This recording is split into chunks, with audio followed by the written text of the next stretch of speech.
नमस्कार दोस्तों, मैं मिथुन सिंह स्वागत करता हूं आप सभी का दी एजुकेटर के प्लेटफॉर्म पे, जहां पे हम लोग टीचिंग एग्जामिनेशन की प्रिपरेशन करते हैं।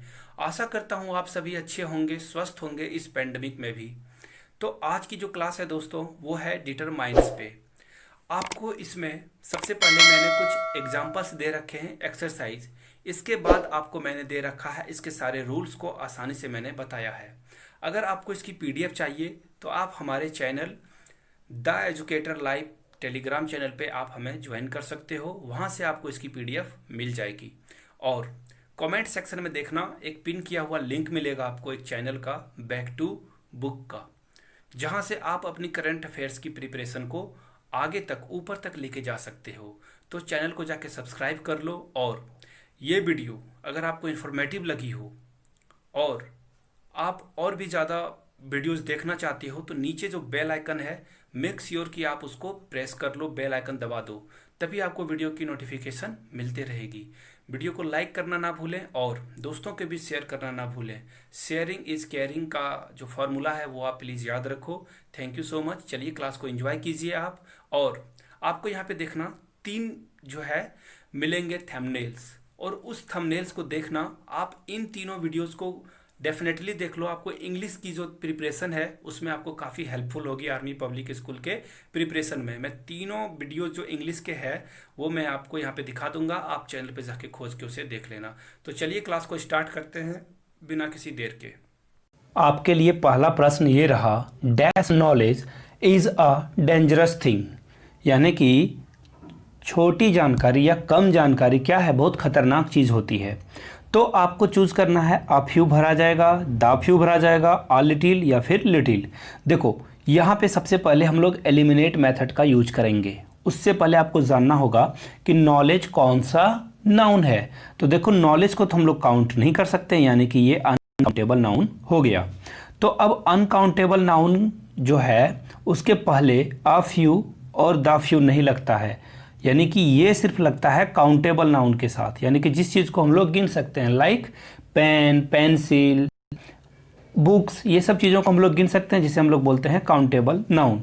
अब जिन चीज़ों को नहीं गिन सकते हैं, जैसे कि नॉलेज, आप एक नॉलेज दो नॉलेज नहीं बोल सकते हो, तो इस हिसाब से तो ए और बी आपका कट गया। अब आपको अ लिटिल और लिटिल में चूज करना है। तो देखो आप, लिटिल मतलब होता है कम और अ लिटिल मतलब होता है लिटिल से भी कम, इसलिए यहाँ पे हम लोग लगाएंगे अ लिटिल, यानी कि कम जानकारी जो है क्या है, वो बहुत खतरनाक चीज़ होती है। यानी कि हम लोग ऑप्शन नंबर सी के साथ, सी इसका राइट आंसर हो जाएगा। चलिए अगले क्वेश्चन की ओर बढ़ते हैं। Dash the world is a stage. देखो सबसे पहली बात, वर्ल्ड जो है एक ही है ना, यानी कि यहाँ पे कोई नेगेटिव सेंटेंस आपको दिख रहा है नहीं, तो जहाँ भी नेगेटिव दिखे वहाँ पे एनी का यूज़ करते हैं। तो यहाँ पे नेगेटिव तो है नहीं, यानी हम लोग एनी का यूज़ नहीं करेंगे। अब देखो वर्ल्ड इज है, तो यहाँ पे बोथ तो यूज़ होगा नहीं वर्ल्ड के लिए, दो वर्ल्ड तो है नहीं, यानी कि ये भी ऑप्शन आपका क्या होगा, कट जाएगा। और वेरियस मतलब होता है बहुत सारा, यानी कि ये भी कट जाएगा। आपका आंसर जाएगा ऑल। अब देखो ऑल मतलब भी होता है बहुत सारा, अब आप लोग को डाउट आएगा, लेकिन देखो ऑल जो है सिंगुलर और प्लुरल दोनों फॉर्म में यूज होता है, इसलिए हम लोग जाएंगे ऑप्शन नंबर डी, यानी कि ऑल के साथ। चलिए हम लोग नेक्स्ट क्वेश्चन की ओर अब बढ़ते हैं। Please sit and eat without hurry. देखो सबसे पहले बात, आप सबसे पहले क्या कर लो, देखो एक सेंटेंस जो है खोज लिया आपने, विदाउट, यानी कि ये क्या हो गया, नेगेटिव सेंटेंस आपको देखने को मिल रहा है। और मैंने बताया था कि जहां पे भी आपको नेगेटिव सेंटेंस मिले, आंख बंद करके आपको एनी का यूज करना है। एनी का यूज मतलब होता है नेगेटिव सेंस में, यानी कि please sit and eat without any hurry, मतलब जो है कृपया करके आराम से बैठें और खाना खाएं बिना किसी जल्दबाजी के, यानी कि बिना, यानी कि नेगेटिव, यानी कि एनी इसका राइट आंसर होगा, ऑप्शन नंबर ए। चलिए अगले क्वेश्चन की ओर बढ़ते हैं। Very dash person know how to read, यानी कि बहुत कम लोग हैं जो पढ़ना जानते हैं। तो देखो सबसे पहली बात, वेरी के साथ आप नोट कर लो। देखो जब भी आप क्लासेस लो, आप एक पेन और एक पेपर जरूर साथ में रखो या नोटबुक, और जब भी आप इन चीज़ों को देखो तो वहाँ पे नोट करते जाओ, जिससे आप चीज़ों को आगे सीख पाओगे। तो देखो सबसे पहली बात, एक मैं नोट करा दूँ आपको, वेरी के साथ याद रखना आप, वेरी और ओनली दो चीज़ है जिसके साथ आप याद रखना। वेरी के साथ जब भी आएगा आपका काउंटेबल नाउन प्लुरल फॉर्म में, तो उसके बाद आपका फ्यू आएगा, ठीक है। और ओनली के बाद जब भी uncountable noun countable noun plural form में हो तो वो आएगा द फ्यू। तो देखो यहाँ पे आपको ऑप्शन आपको मिल जाएगा जिसके साथ आपको जाना है। सबसे पहले बात वेरी है, मैंने क्या बताया था, वेरी के साथ क्या आता है, few. Very few person know how to read, यानी कि ऑप्शन नंबर सी इसका क्या हो जाएगा, राइट आंसर हो जाएगा। चलिए क्वेश्चन नंबर 5 की ओर बढ़ते हैं। There is dash water left in the tank not even dash drop. सबसे पहले देखो हम लोग एलिमिनेट मेथड से इसको कैसे यूज करेंगे। तो सबसे पहले देखो नॉट, जहां पे भी आपको सेंटेंस नॉट से दिख गया यानी कि एनी तो आएगा ही। देखो आपका ऑप्शन में कहां कहां पे है, यानी कि सेकंड क्लॉज में, और हम लोग का सेकंड क्लॉज में सिर्फ एक ही जगह पे एनी का यूज हुआ, यानी कि ऑप्शन नंबर डी हो जाएगा इसका राइट आंसर। अब देखो थोड़ा सा पूरा देख लेते हैं इसको। There is a little water, अब देखो अ लिटिल बिल्कुल यहाँ पे सही होगा, क्यों, क्योंकि अ लिटिल किसके साथ यूज करते हैं, अनकाउंटेबल नाउन, और वाटर आपका क्या है, अनकाउंटेबल नाउन है। यानी कि there is a little water left in the tank not even any drop, यानी कि कुछ भी नहीं बचा, एक बूंद भी नहीं बचा है, सारा पानी खत्म हो चुका है। क्वेश्चन नंबर 6 की ओर बढ़ते हैं। Dash well that ends well. देखो सबसे पहली बात, वेल को आप लोग काउंट नहीं कर सकते हो, वेल मतलब सब कुछ अच्छा, भला चंगा। तो सबसे पहली बात आप देख लो, भला चंगा को आप बोथ दो में काउंट कर सकते हो क्या, नहीं। वेरी फ्यू यानी कि नहीं, बिल्कुल भी आप फ्यू मतलब काउंटेबल नाउन के साथ ये यूज होता है। अब देखो मैनी का भी यूज किसके साथ होता है, काउंटेबल नाउन के साथ यूज होता है, इसलिए हम लोग जाएंगे किसके साथ, ऑल के साथ। ऑल जो है आपका दोनों फॉर्म में यूज होता है, यानी कि डी इसका क्या हो जाएगा दोस्तों, राइट आंसर हो जाएगा। Question number 7, will you give me some money. यहाँ पे बिल्कुल एक्यूरेट होता और सबसे अच्छा होता सम मनी लिख दें हम लोग तो, लेकिन आपके पास देखो कोई भी ऑप्शन में सम नहीं है, तो आप किसके साथ जाओगे, जो सम का सेंस आपको दे। तो सबसे पहली बात देख लो, मनी के साथ तो मैनी लगेगा नहीं, आपको ऐसा लग रहा होगा, मोर नहीं लगेगा, एनी नहीं लगेगा, नेगेटिव है ये, और मच लग सकता है। अब देखो आप सबसे पहली बात देखो, जब आप इस तरह के क्वेश्चंस को सॉल्व करो तो आप हमेशा याद रखो कि जो एप्रोप्रिएट साउंड करे उस सेंटेंस में एप्रोप्रिएट लगे। तो यहाँ पे मैंने बताया ना कि जैसे मैंने पढ़ा और बोला कि सम मिल जाता तो फिर मज़ा आ जाता, लेकिन सम तो आपके पास है नहीं। तो आप देखो यहाँ पे सम के जगह मैनी यहाँ पे सबसे परफेक्ट साउंड करेगा आपका, सॉरी मोर आपका यहाँ पे सबसे परफेक्ट साउंड करेगा। Will you give me more money, क्या मतलब आप मुझे ज़्यादा पैसे दोगे, तो यहाँ पे ये इसका सबसे मोर मतलब और ज़्यादा है ना। मोर वाटर, मोर राइस, आप यहाँ पे ये यूज कर सकते हो, यानी कि इसका बी जो होगा राइट आंसर हो जाएगा। देखो मैनी हम लोग करते हैं काउंटेबल नाउन के साथ, तो ये तो होगा नहीं। मच हम लोग अनकाउंटेबल के साथ करते हैं, लेकिन यहाँ पे मोर ज़्यादा अप्रोप्रिएट साउंड करता है किसके रिगार्डिंग में, सम के रिगार्डिंग में। आप लोग इन सारी चीज़ों को नोट कर लो। और मैंने तो पहले ही बताया था एनी का यूज होता है नेगेटिव सेंटेंस में, तो यहाँ पे आपको नेगेटिव सेंटेंस कुछ दिख रहा है क्या, नहीं, ये तो इंट्रोगेटिव सेंटेंस है, यानी यहाँ पे क्या हो जाएगा, बी इसका राइट आंसर हो जाएगा। Question number 8, is there dash salt in the pot, यानी कि पॉट में क्या कुछ नमक है क्या, ऐसा क्वेश्चन आ रहा है यहाँ पे। तो देखो यहाँ पे एक नेगेटिव सेंटेंस बन रहा है, पहले से ही कुछ नेगेटिविटी भरी हुई है क्वेश्चन में कि क्या कुछ है बचा हुआ। और जब भी ऐसा मतलब जब आपको दिखाई पड़े नेगेटिव वे में क्वेश्चन, तो आप किसके साथ जाओगे, सम के साथ भी जा सकते हो और एनी के साथ भी जा सकते हो। लेकिन एनी जहाँ पे बहुत कम क्वांटिटी की बात हो, जहाँ पे ना होने के भी चांसेस हो, आपको एनी को ही यूज करना है। सम आपका पॉजिटिव होगा। देखो लास्ट में मैंने सारे रूल को अच्छे से एक्सप्लेन करा है, आप आसानी से समझ पाओगे सारे को, कब नेगेटिव कब पॉजिटिव और कब न्यूट्रल होता है। तो हम लोग जाएंगे किसके साथ, ऑप्शन नंबर बी के साथ, यानी कि एनी इसका राइट आंसर होगा। Question number 9, have you read dash a book, क्या आपने कोई किताबें पढ़ी है। तो देखो सबसे पहली बात यहाँ पे एक आर्टिकल का यूज हुआ है अ, यानी इनडेफिनिट आर्टिकल का यूज हुआ है। तो फ्यू के साथ कभी भी फ्यू के बाद आर्टिकल नहीं आता है, फ्यू के बाद आएगा नाउन, तो ये तो ऑप्शन होने से रहा। लिटिल के साथ भी वही चीज़ है, यहाँ पे अनकाउंटेबल नाउन आता है लेकिन आर्टिकल इसके पहले नहीं आएगा। एनी के साथ भी सेम प्रॉब्लम, यानी कि हम लोग इन तीनों ऑप्शंस के साथ हम लोग क्या चीज़ आर्टिकल का यूज नहीं कर सकते हैं, लेकिन ऑप्शन नंबर ए के साथ हम लोग यूज कर सकते हैं। Have you read such a book, यानी कि ये आपका आंसर हो जाएगा ऑप्शन नंबर ए।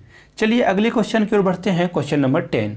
हाई बूस्ट या फिर आप ग्रेट बूस्ट भी यहाँ पे लिख सकते हो, ठीक है ना, दोनों सही है, राइट है।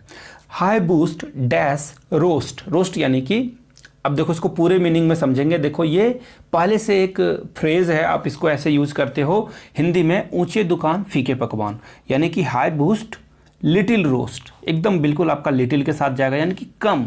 देखो मैनी, मैनी यहाँ 2 बार लिखा गया है, सॉरी, लेकिन मैनी जो होता है वो होता है काउंटेबल नाउन, फ्यू भी होता है काउंटेबल नाउन, और रोस्ट यानी कि किसी को पका देना या फिर उसको कम सेंस में लेना, यानी कि ये क्या हो जाएगा, आप उसको काउंट नहीं कर सकते हो। तो ए जो आपका जाएगा किसके साथ, ए के साथ इसका राइट आंसर जाएगा। चलिए अब आगे देखते हैं रूल्स को। सबसे पहले देख लेते हैं हम लोग कि डिटरमाइनर्स होते क्या हैं, ये क्या बला है। तो देखो ऐसे शब्द जो किसी वाक्य में संज्ञा से तुरंत पहले प्रयोग किया जाता है, बिफोर नाउन, और इस बात का निर्धारण करते हैं कि किसकी बात हो रही है या कितनी बात हो रही है। देख लो आप 2 चीज को याद रखना, किसकी बात हो रही है और कितनी बात हो रही है। आगे देखेंगे ऑप्शन से तो आपको डिटरमाइनर अच्छे से समझ में आएगा। चलिए, चूंकि यह संज्ञा के बारे में कुछ अतिरिक्त सूचना देते हैं, इसलिए यह विशेषण भी कहलाते हैं। कौन, डिटरमाइनर्स को हम लोग क्या बोल सकते हैं, एडजेक्टिव भी बोल सकते हैं। अब आप लोग इंग्लिश में इसकी डेफिनेशन को देख जाओ। A determiner is a word that is placed just before a noun to give additional information about that noun, and that's why they are also classified as adjective। ठीक है ना। अब देखो डिटरमाइनर्स क्या है, एक वर्ड है जो कि नाउन से जस्ट पहले आएगा और आपको एडिशनल इंफॉर्मेशन देके जाएगा, that's why they are classified, यानी कि इसलिए उन्हें एडजेक्टिव भी कहा जाता है। अब आगे देखो इसके एग्जांपल्स मैं आपको बताता हूं।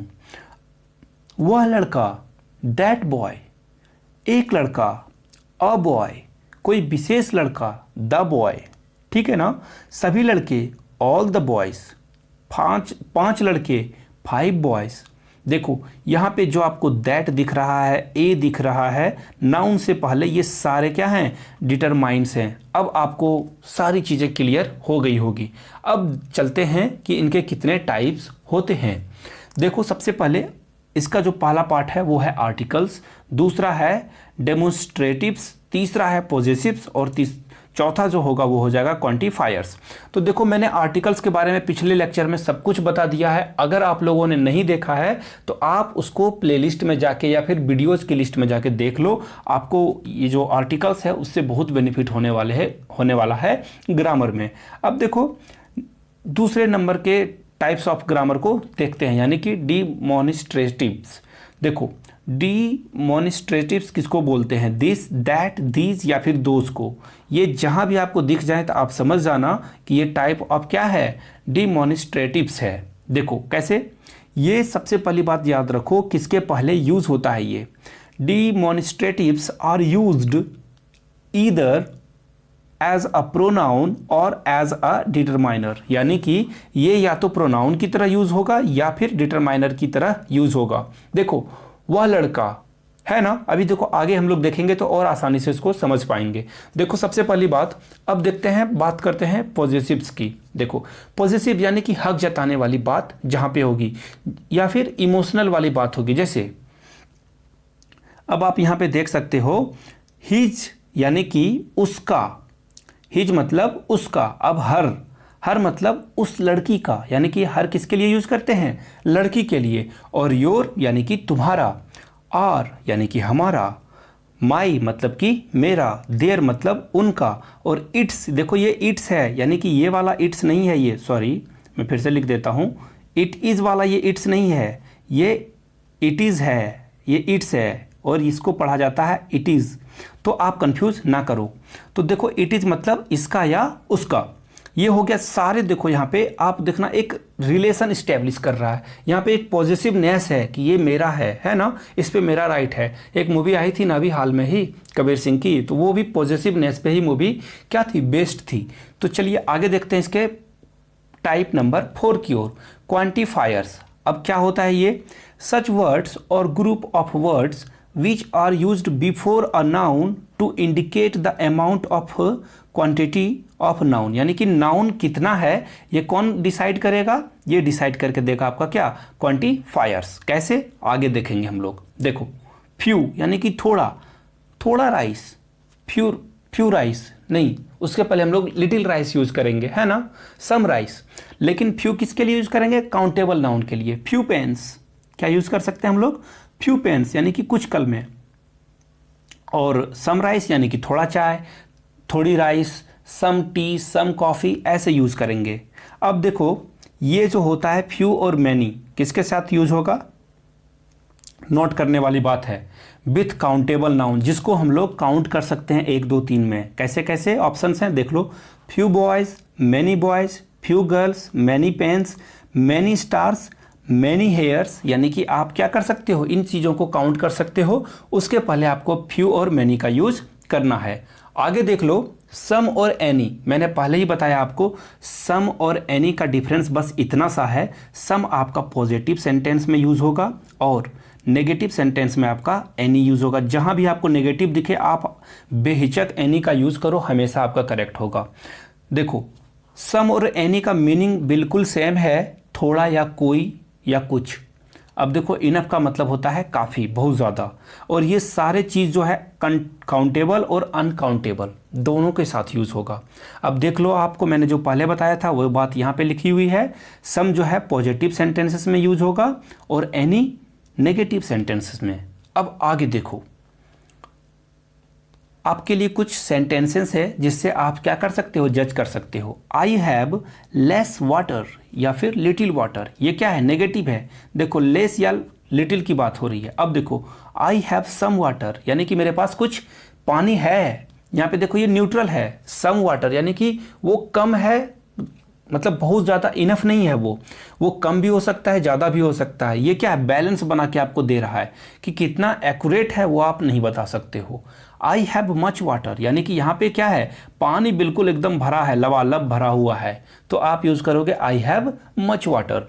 आई हैव फ्यू बॉयज़ यानी कि अगर एक क्रिकेट टीम हो तो मेरे पास क्या है? बहुत कम लड़के हैं। फ्यू बॉयज़ नेगेटिव सेंटेंस यहाँ पे आपको देखने को मिल रहा होगा। आई हैव सम बॉयज़ यानी कि यहाँ पे भी आपको सेम चीज़ पता नहीं चल पा रहा है, ये क्या है? न्यूट्रल है। आई हैव मैनी बॉयज़, यहाँ देखो मैनी लग गया, मैनी यानी कि बहुत सारे, ठीक है ना। आगे बढ़ते हैं। एवरी का यूज़ हर कोई या फिर सब कोई, ऐसा यूज़ होता है। एवरी बुक है ना, एवरी बुक, एवरी बॉय या फिर ईच यानी कि हर एक या फिर प्रत्येक में इसको यूज़ करेंगे। अब आगे देख लो, ईच बुक ईच बॉय है ना, ईच बुक ईच बॉय। अब आगे देख लो, ऑल यानी कि सभी, all the books all the boys, ऐसे हम लोग यूज़ करेंगे। अब देखो, बोथ मतलब क्या होता है? दोनों। बोथ बुक्स यानी कि दोनों किताबें, बोथ बॉयज़ यानी कि दोनों लड़के। अब देखो, हॉल, इसको पढ़ेंगे हॉल, हॉल यानी कि सारा, hall the world, hall the books, ऐसे हम लोग पढ़ते हैं। आप लोगों को अगर ये सेशन पसंद आया हो और आपको लगा हो कि आपने कुछ सीखा, तो आप हमारे चैनल को क्या कर सकते हो? सब्सक्राइब कर सकते हो नए हो तो, और ये वीडियो को लाइक ज़रूर दें और बेल आइकन आप ज़रूर से ज़रूर प्रेस कर लो ताकि आपको इस वीडियो की इन्फॉर्मेशन मिलती रहे। आप हमें इंस्टाग्राम, ट्विटर, फेसबुक या फिर ईमेल कर सकते हो या फिर टेलीग्राम चैनल पे इसकी PDF पा सकते हो। आपको सिर्फ लिखना है द एजुकेटर लाइव, इतना ही सर्च करना है, आपको हमारे चैनल का पता हर एक प्लेटफॉर्म पे मिलता रहेगा। थैंक यू सो मच, आपने अपना कीमती वक्त दिया। Keep learning, keep growing and most important, be safe there, it's pandemic time.